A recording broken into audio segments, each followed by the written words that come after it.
안녕하세요. 안녕하세요. 저는 딸아이를 대학에 보내고 이제야 겨우 한시름 놓은 40대 여성입니다. 저는 돈 걱정이라고는 해본 적 없이 살아왔었어요. 상위 1% 자산가의 삶이었으니 당연한 일이었죠. 이렇게 당연하다고 생각했던 제 인생이 정상에서 바닥으로 떨어진 건 한순간이었어요. 제가 나락으로 떨어지자마자 주변 남자들과 남편 친구들에게 치욕스런 대접까지 받게 되었죠. 지금부터 롤러코스터 같은 제 인생 이야기를 해보려 합니다. 저는 평범한 집안의 외동딸로 태어났어요. 그리고 저와 비슷한 평범한 집안의 외동아들인 남편을 만나 결혼하게 되었습니다. 저는 미대를 나왔고 남편은 디자인과 경영학을 복수 전공한 능력남이었어요. 남편은 저와 결혼 후 자신의 디자인 감각을 살려 사업체를 운영했는데 경영하는 능력이 아주 뛰어나서 하는 일마다 승승장구하게 되었죠. 그래서 저는 결혼의 시작점은 평범했지만 한 해 한 해 지날 때마다 쌓이는 재산은 어마어마했습니다. 돈이 모이기 시작하니 남편은 그 돈을 종잣돈 삼아 더 많은 돈을 벌어오더군요. 남편은 똑똑하고 계산에 능한 사람이었어요. 남편의 사업 수완 덕분에 저와 제 딸은 돈 걱정 없이 좋은 집에서 편하게 살았습니다. 이때는 정말 제 인생의 한 치 앞도 몰랐어요. 그리고 제 인생이 뒤바뀐 사건은 제가 그녀들과 함께 한가로운 오후를 보내고 있을 때였습니다. 제가 만나는 그녀들은 저와 비슷한 수준의 삶을 사는 여자들의 모임이었어요. 비슷한 또래 아이들을 키우며 남편이 벌어다주는 돈으로 당연하다는 듯 사치를 부리는 아줌마들의 모임이었죠. 상류층 부인들의 삶이란 시간과 돈을 쓰는 일이었어요. 쇼핑과 문화생활이 주된 관심사였고 그 중에서도 엄마들의 가장 큰 관심사는 뭐니 해도 아이들 교육 문제였어요. 이번에 수아가 콩쿨에서 상 받았다며? 자기는 너무 좋겠다. 그냥 수아가 열심히 해줘서 고맙지 뭐. 우리 경은이도 돈을 이렇게 쏟아붓는데 어쩜 이렇게 상 하나를 못 타오는지 몰라. 정말 속상해. 경은이도 잘하잖아.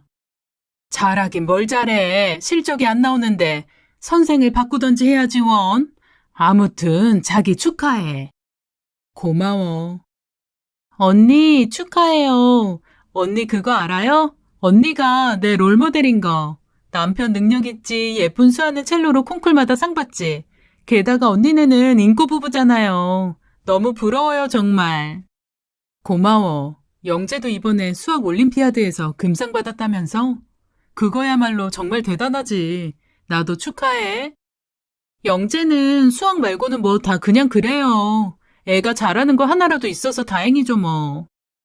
사실 다들 웃으며 이야기하지만 서로의 칭찬 속에는 날선 시기와 부러움이 있었습니다. 이때는 그저 서로 하는 칭찬이 자화자찬 정도인 줄 알았어요. 하지만 누군가의 부러움을 사는 게 결코 좋은 일만은 아니라는 사실을 뒤늦게야 깨닫게 되었죠. 그러던 어느 날이었어요. 엄마들과는 돌아가면서 각자의 집에 초대해 집에서 티타임을 갖곤 했는데 그날은 저희 집에서 티타임을 갖던 날이었습니다. 그날도 여느 때와 다름없이 한가로이 응접실에 앉아 차를 홀짝이고 있었어요.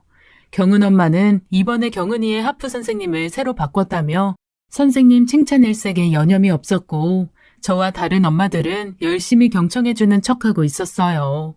그렇게 경은 엄마의 수다가 언제쯤 끝낼까 생각하던 찰나 핸드폰에 모르는 번호가 울렸습니다. 어디지? 잠깐만, 전화 좀. 네, 여보세요? 김재현 씨 아내분 되시나요? 여기 땡땡병원인데 지금 빨리 와주셔야 할 것 같아요. 교통사고로 실려오셨는데 환자 상태가 위급하세요. 저는 너무 충격적인 전화에 심장이 쿵쾅댔고 급하게 핸드백과 외투를 챙겨들었어요. 언니, 무슨 일이에요? 저기 미안한데 오늘은 이만 돌아가줘야겠어. 갑자기 무슨 일이야? 경은 엄마, 미안한데 나 좀 땡땡 병원에 데려다 줄 수 있어? 다리가 후들거려 서 있는 것조차 힘들어 운전해서 가는 건 더더욱 어려울 것 같았어요. 그래서 평소 가장 가깝게 지내고 친하게 지내던 경은 엄마에게 부탁해 운전을 대신 맡겼습니다. 병원으로 가는 차 안에서 경은 엄마에게 자초지종을 설명하자 경은 엄마도 함께 걱정해주며 병원으로 향했어요. 이때는 경은 엄마가 옆에 있어줘서 참 다행이라는 생각을 했는데 시간을 되돌릴 수만 있다면 저 혼자서 병원으로 향했어야 했습니다. 남편은 제가 병원에 도착하기 전에 숨을 거두었고 의사로부터 사망 선고를 들어야 했습니다. 충격과 슬픔에서 헤어나오기도 전에 또 다른 충격적인 이야기를 듣게 되었어요. 그곳에는 남편 말고도 또 다른 사망자가 있었습니다. 남편의 차에 같이 타고 있었다던 그 사람은 다름 아닌 남편의 대학교 동창이었어요.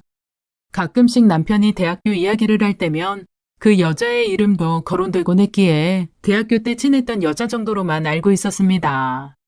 그런데 그 여자가 내 남편의 조수석에 타고 있다가 사고로 사망했다는 이야기를 들으니 너무 충격적이었어요. 남편은 언제나 가정에 충실했고 바람을 피울 시간도 없을 만큼 바쁜 사람이었어요. 가족과 함께하는 시간을 소중하게 생각하고 일 때문에 딸과 놀아주지 못할 때는 속상해하기도 하던 사람이라 결코 이 남자가 바람을 피울 거라고는 상상도 해본 적이 없었습니다.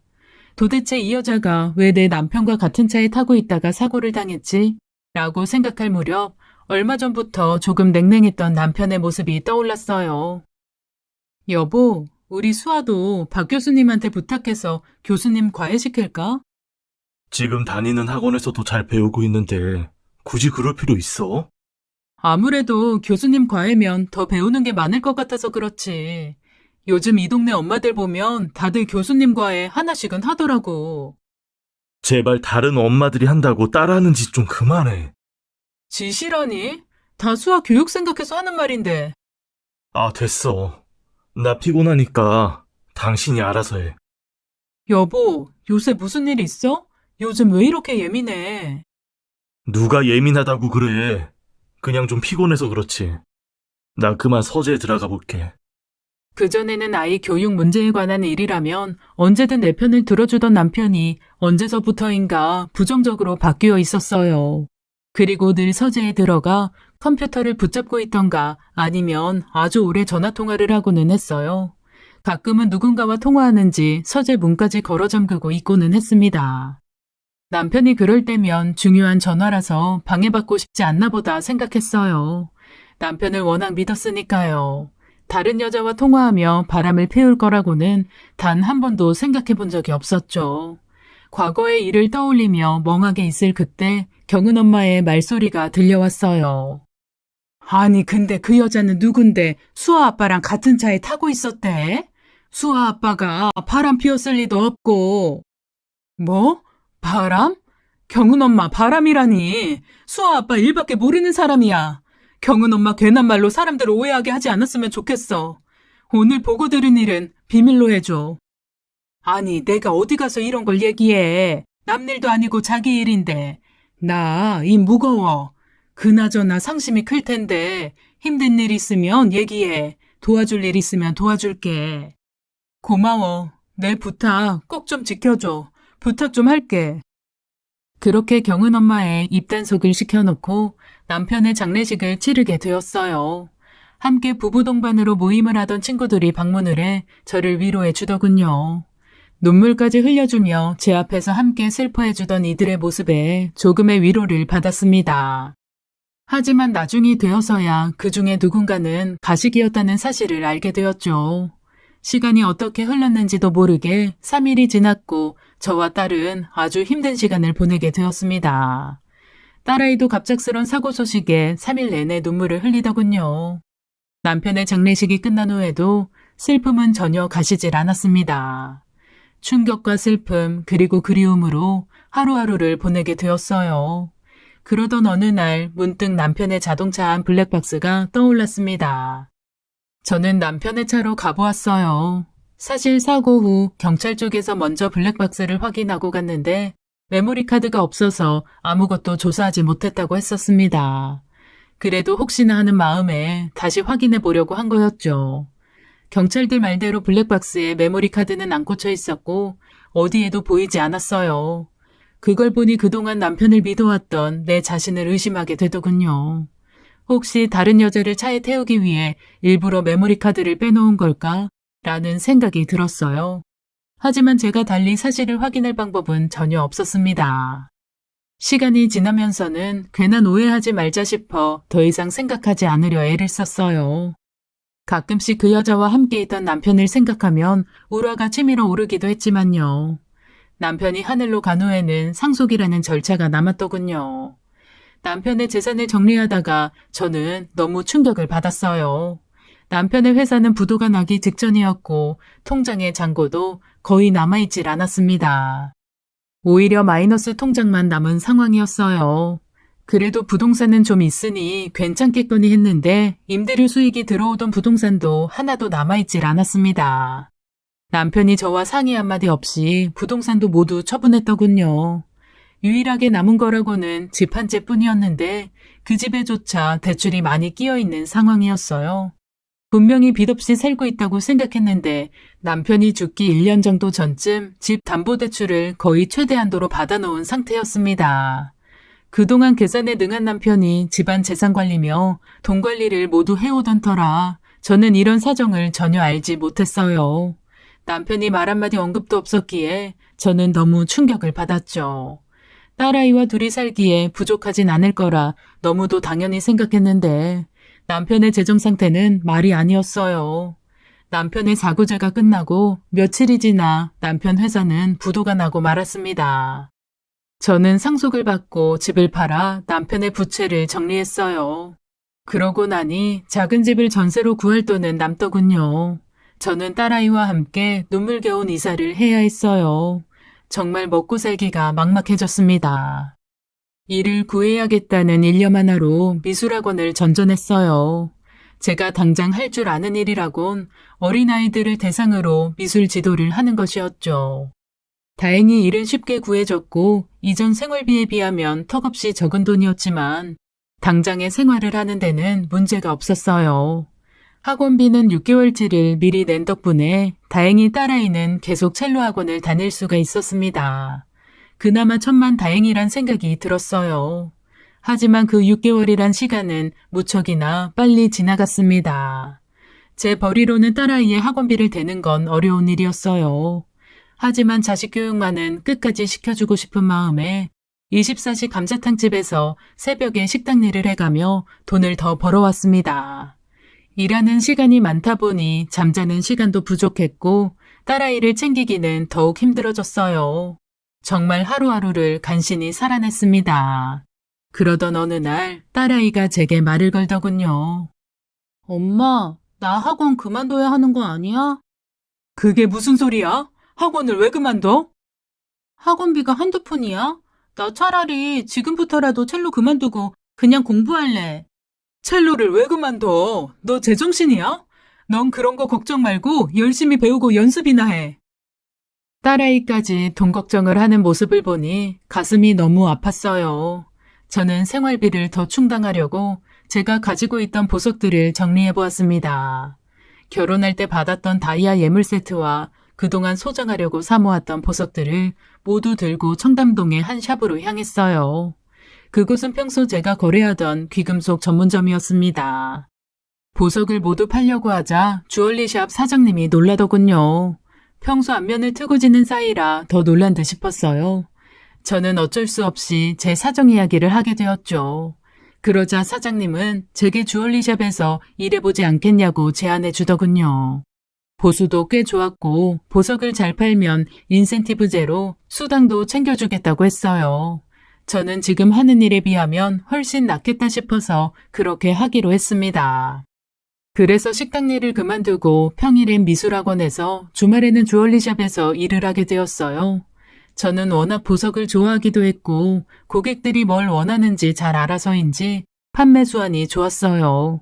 그래서 평일 내내 식당 일을 하던 것보다 주말 이틀 일하면서 버는 돈이 더 많았어요.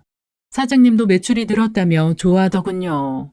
그렇게 일을 한 지 2달 정도 지났을 무렵 주얼리샵 마감을 하려고 뒷정리를 하고 불을 끄고 나오려는데 누군가 급히 매장 안으로 들어왔습니다. 사장님, 이 시간에 웬일이세요? 선아 씨, 일은 잘하고 있었어요? 아, 네. 그런데 무슨 일로? 선아 씨랑 잠깐 할 얘기가 있어서요. 일단 마감했으니 출입문은 잠그고 얘기할까요? 사장은 제 의사와는 상관없이 매장 문을 걸어 잠그고 밖에서 안이 보이지 않는 장소로 저를 데려갔습니다. 그곳은 고객 응접실이었는데 아치형으로 뚫린 문을 제외하면 매우 밀폐된 공간이었어요. 너무 어두우니까 불 좀 켤게요. 그렇게 말한 순간 그가 뒤에서 저를 덮쳐왔어요. 그리고는 제 몸을 꽉 잡고 사장이 저를 강제로 밀어붙였습니다.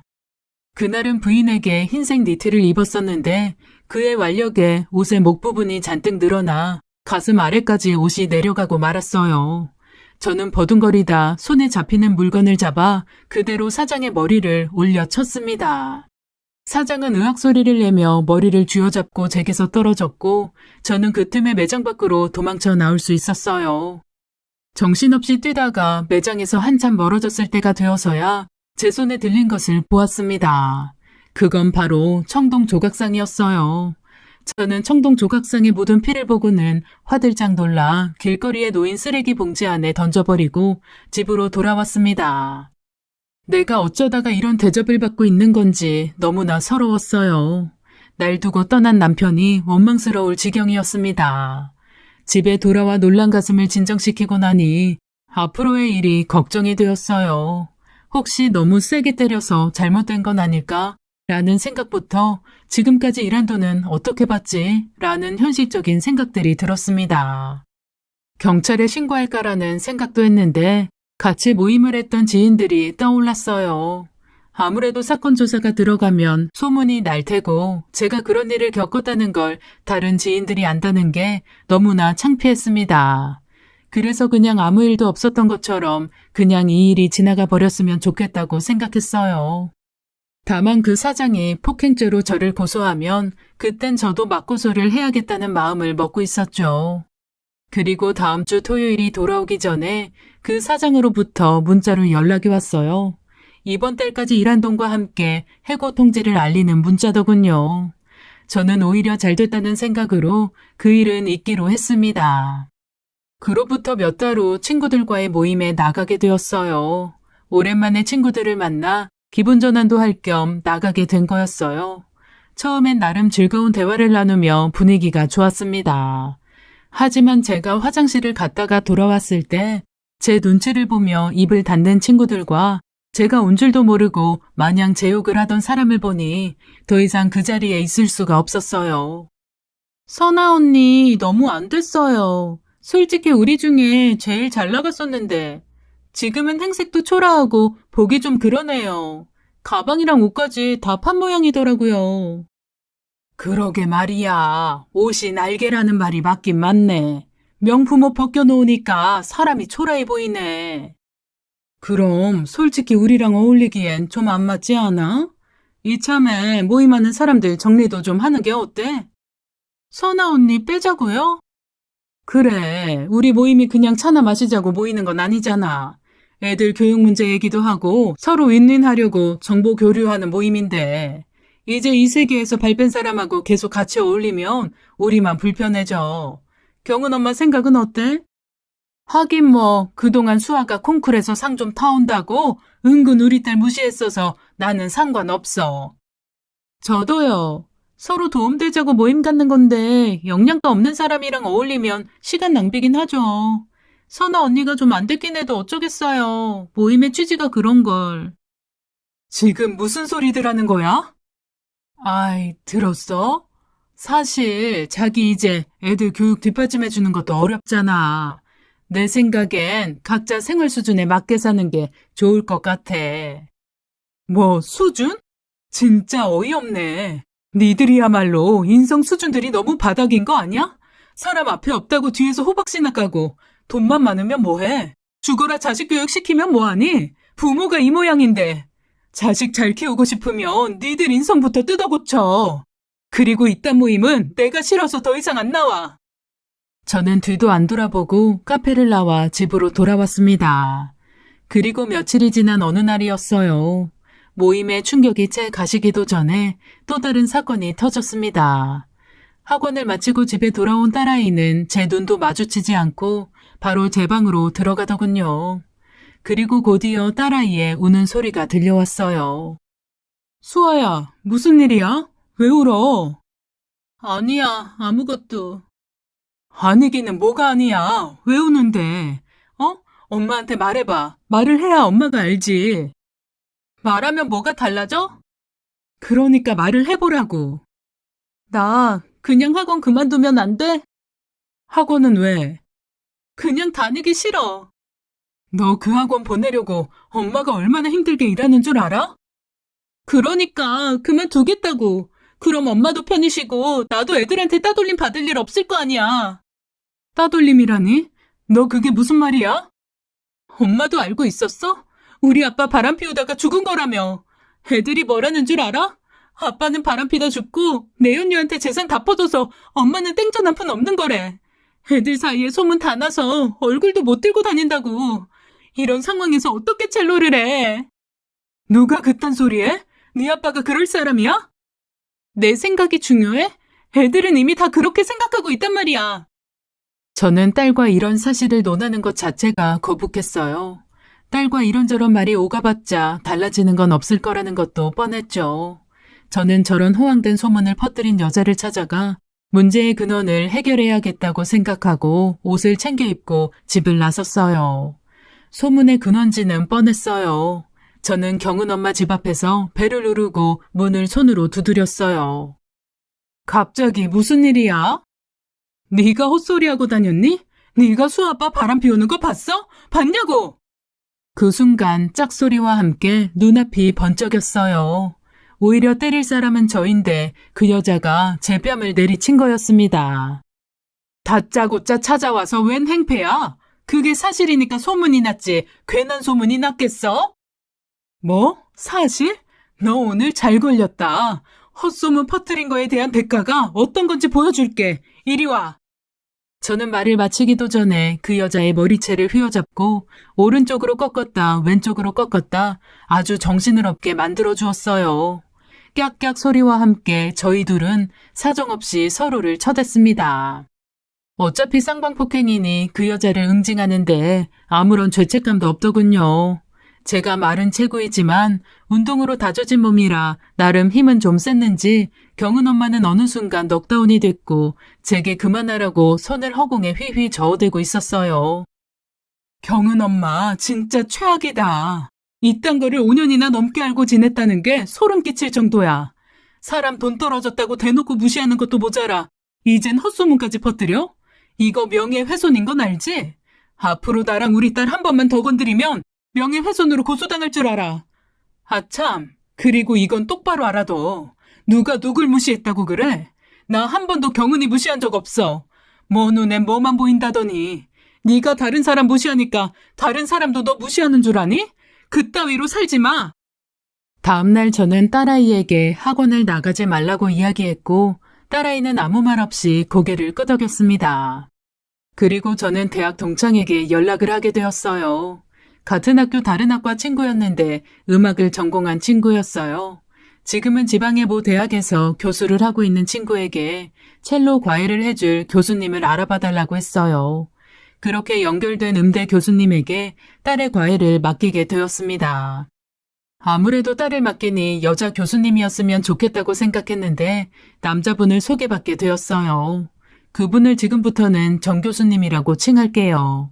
그 정 교수님은 40대 남자였는데 아주 신사적이고 아이들 교육에 아주 적극적인 분이셨어요. 게다가 유머까지 있어서인지 딸아이는 금세 적응하고 그분을 잘 따랐습니다. 과외비가 비싸긴 했지만 먹고 입는 걸 줄여서 과외비는 간신히 충당할 수 있었어요. 그리고 일주일에 한 번만 과외를 받는 걸로 과외비의 부담을 줄였고요. 딸아이도 비싼 과외라는 걸 알아서인지 길을 쓰고 배우려고 노력하더군요. 오히려 학원 다닐 때보다 더 효과도 좋아서 저는 매우 만족하고 있었죠. 게다가 참 감사한 건 언제나 제 시간보다 수업을 연장해서 열정적으로 수업을 해주신다는 거였어요. 어머, 교수님, 오늘 수업이 많이 길어지셨네요. 오늘 수업하다 보니 1시간을 더 했네요. 제가 종종 이렇게 오버하곤 하는데 과외비 더 달라고 그러는 거 아닙니다. 그래도 2시간짜리 수업에 1시간이나 더 해주셔서 제가 더 챙겨드려야겠어요. 아닙니다. 정말 제가 좋아서 수업한 거예요. 안 그러셔도 되니까 다음에 타나 한 잔 사주세요. 정말 감사드려요. 수아도 교수님이 너무 잘 가르쳐 주신다고 너무 좋아해요. 제가 원래 인기가 많습니다.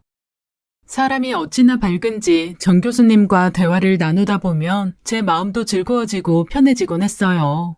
감사한 마음에 가끔씩 차도 마시고 함께 식사도 하다 보니 친분이 좀 두터워지는 게 느껴졌습니다.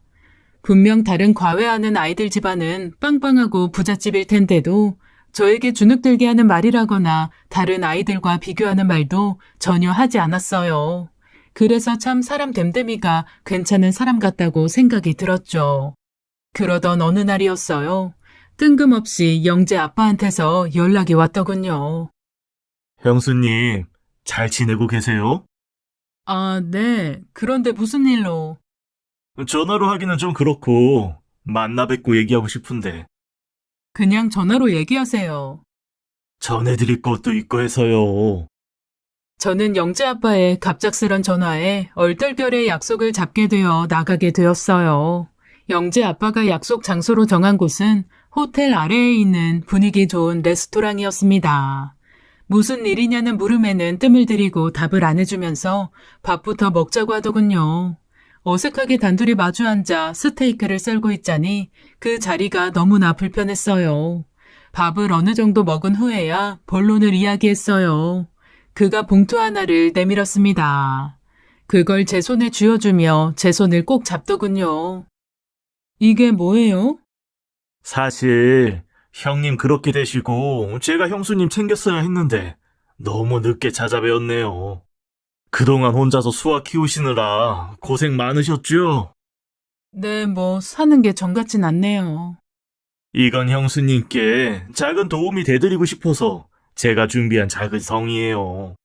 수학 교육비도 만만치 않을 텐데 이걸로 보태 쓰세요. 영재 아빠가 나한테 이런 걸 왜 줘요? 저는 봉투를 다시 영재 아빠 앞으로 밀며 거절 의사를 내비쳤어요. 그러자 영재 아빠는 제 손을 더 꽉 잡으며 얘기하더군요. 앞으로는 제가 형수님께 힘이 되어드리고 싶어서 그래요. 아니요, 저 그 정도로 궁하지는 않아요. 지금 일도 하고 있고요. 제가 마음이 아파서 그래요. 제가 형수님 좋아하니까 마음이 아프다고요. 형수님이 너무 아름다우셔서 저 형수님한테 욕심나요. 그러면서 영재 아빠가 제 손을 끌어다가 입을 맞추더라고요. 저는 너무 놀라 손을 뿌리치고는 앞에 있던 물잔의 물을 그 남자 얼굴에 들이부어버렸어요. 어디서 수작이야? 너 이러는 거 영재 엄마도 아니? 형수님, 이렇게 비싼 여자였어요? 형님도 없는 마당에 찬밥 더운 밥 가리기예요?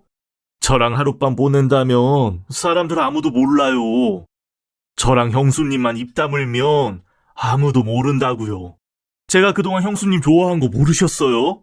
서로 줄 건 주고 받을 건 받으면 되는 건데 뭘 그렇게 비싸게 구세요?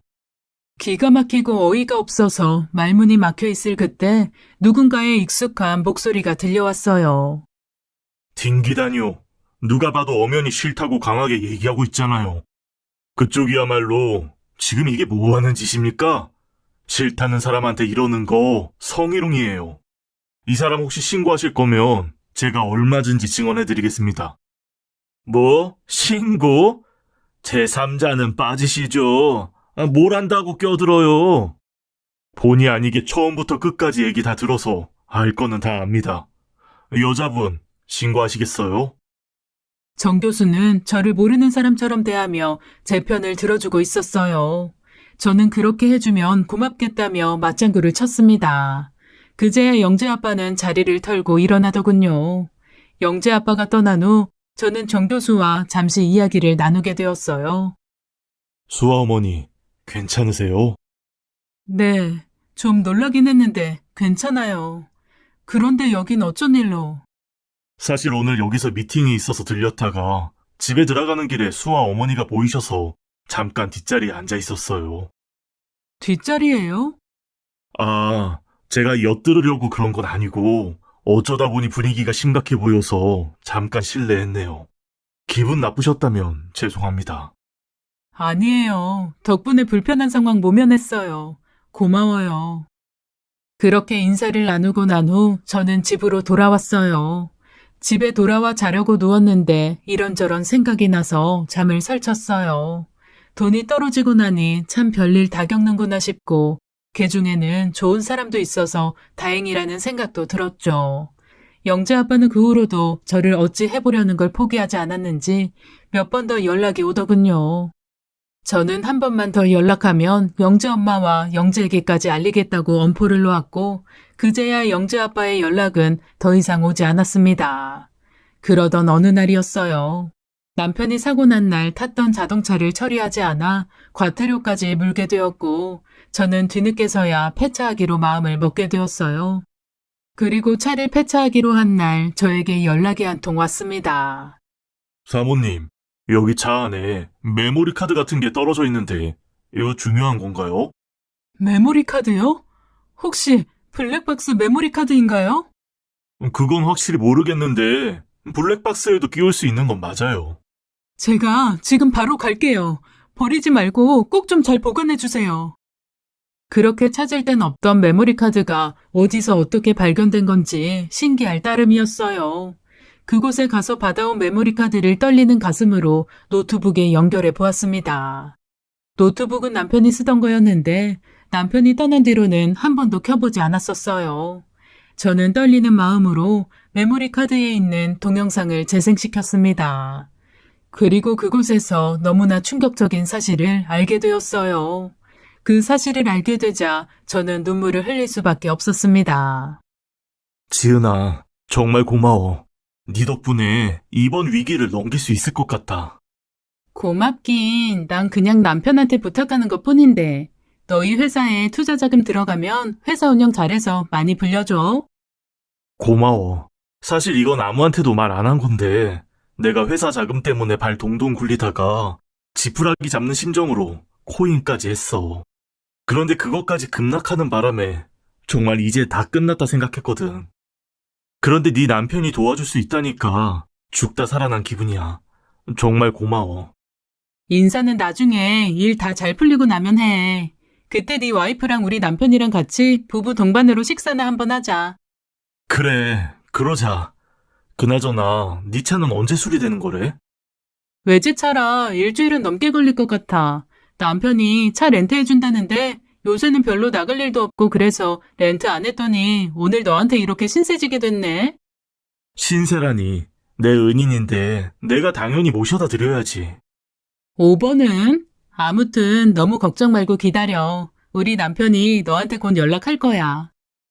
그 후 어수선한 말들이 오고 간 후에 쾅 소리가 나고 더 이상 녹화된 영상은 없었어요.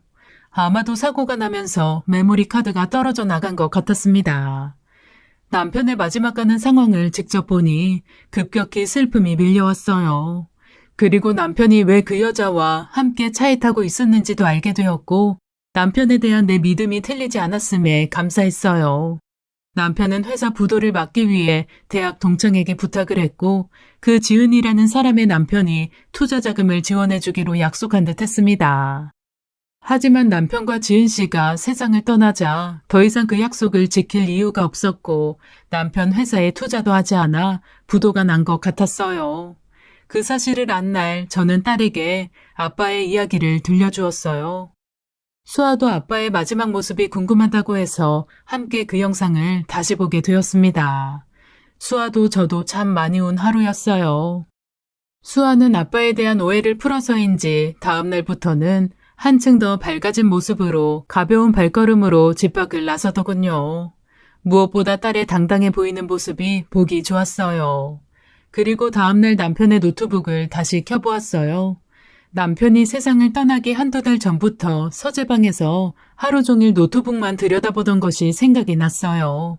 남편은 편집증이 있는 사람이었어요. 편집증이 생긴 이유는 깜빡하는 건망증 때문이었죠. 일을 똑부러지게 하는 걸 좋아하던 남편이 가끔씩 깜빡할 때면 그걸 무척 답답해하고 못 견뎌 했어요. 그래서 생긴 버릇이 메모하고 정리해두는 습관이었죠. 물건은 제자리에 두었고 기억해야 할 것들은 문서로 일목요연하게 정리해두곤 했었어요. 저는 남편의 노트북에서 반드시 기억할 것이라는 폴더를 발견했습니다. 그 안에는 거래소 비밀번호가 쓰여 있었어요. 저는 거래소에 로그인을 하게 되었고 엄청난 사실을 알게 되었어요. 거래소를 들어가니 비트코인을 비롯한 여러 코인들이 남편의 전자지갑에 들어 있었어요. 수익률은 적게는 수백 프로에서 수만 프로까지 뛴 코인들이 있더군요.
저는 보유잔액을 확인하고는 깜짝 놀랐습니다.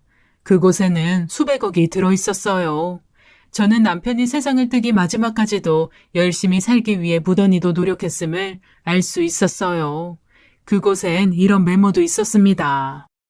내 가족에게 내가 남겨줄 수 있는 유일한 것일지도 모르는 것. 부디 행운이 따르기를. 저는 그 돈으로 다시 살던 동네로 이사를 가게 되었어요. 더 큰 평수로요. 그리고 딸아이를 위한 연습실을 집에 마련해주고 주 1회 배우던 첼로도 주 3회로 바꾸어 가르치고 있습니다. 정 교수님께 매일 과외해달라고 부탁을 드렸지만 정 교수님 일정상 주 3회가 최대라고 해서 그렇게 정하게 된 거였어요. 제가 다시 이사를 오니 그곳에 살던 이들이 하나둘 아는 체를 하더군요. 어머, 언니, 어떻게 다시 이사 오신 거예요? 그것도 더 큰 평수로. 혹시 수아 아빠가 남긴 재산이라도 있었던 거예요? 그렇게 됐어. 어머, 정말 잘 됐네요. 언니, 그럼 우리 모임 다시 들어와요. 그 모임을 내가 왜? 난 생각 없어. 그나저나 영재 엄마. 네? 자기 남편 관리 좀 잘해야겠더라. 네? 그게 무슨... 자세히 말하긴 입 아프고 아무튼 새겨들어. 그 후로 영재 엄마는 저를 찾아와 남편이 바람이 나 있었다며 도대체 어떻게 한 거냐고 저를 닥달해 물었지만 차마 사실을 이야기해 줄 수는 없었어요. 그렇지만 달라지는 건 아무것도 없었습니다. 영재 엄마는 바람 피우는 남편이라도 지금 누리는 모든 것들을 포기할 마음이 없었던지 이혼은 안 하더군요. 영재 아빠는 저와 마주치고는 조금 흠칫 놀라는 모습이었고 재발절인 도둑마냥 저를 슬슬 피했고요. 경은 엄마는 제가 다시 재기할 거라고는 꿈에도 생각 못했던지 저를 대하는 걸 껄끄러워했어요. 그리고 경은 엄마가 모임을 갔던 날 저는 그 모임에 말없이 나갔습니다. 제가 나타나자 모임하는 멤버들은 놀란 눈치로 웅성거리더군요. 저는 그 사람들이 모인 자리에서 얘기했어요. 다들 잘 지냈죠? 잠깐 할 이야기가 있어서 왔어요. 다들 제가 무슨 이야기를 하려나 무척 궁금해하며 귀를 쫑긋 세우더군요. 모두의 이목이 집중되었을 때 저는 제 억울함을 풀고 내가 어떻게 다시 이 자리에 나올 수 있었는지 이야기해 주었어요. 그리고 마지막 한마디를 덧붙였습니다. 그런데 말이에요. 사실 확인도 안 된 이야기를 사실인 것 마냥 얘기하고 다니는 사람이 있던데 그런 사람이 하는 말을 믿고 아이들 교육 얘기를 나누실 수 있으시겠어요? 저라면 이 모임에서 당장 그런 사람부터 제명시키고 새로운 멤버를 드릴 것 같네요. 더 좋은 정보를 갖고 믿을 수 있는 사람으로요. 그 후 경은 엄마는 그 모임에서 제외됐고 저는 그 모임에 초대받게 되었어요. 저는 일부러 보란 듯이 경은 엄마 앞에서 그 모임에 참석했고 그렇게 몇 달 그들과 어울려주다가 제 발로 다시 나오게 되었어요. 그리고 그 후로는 사람 보는 눈을 키우려고 노력했네요. 어려울 때 도와주지 못할 망정 등 돌리지 않을 사람들로 따로 모임을 만들었어요. 저는 1년 반 만에 재기해서 다시 원래 자리보다 더 좋은 자리로 돌아왔지만 이 모든 게 운이라는 생각이 듭니다. 그리고 남편이 남겨준 특별한 유산 덕이라고 생각해요.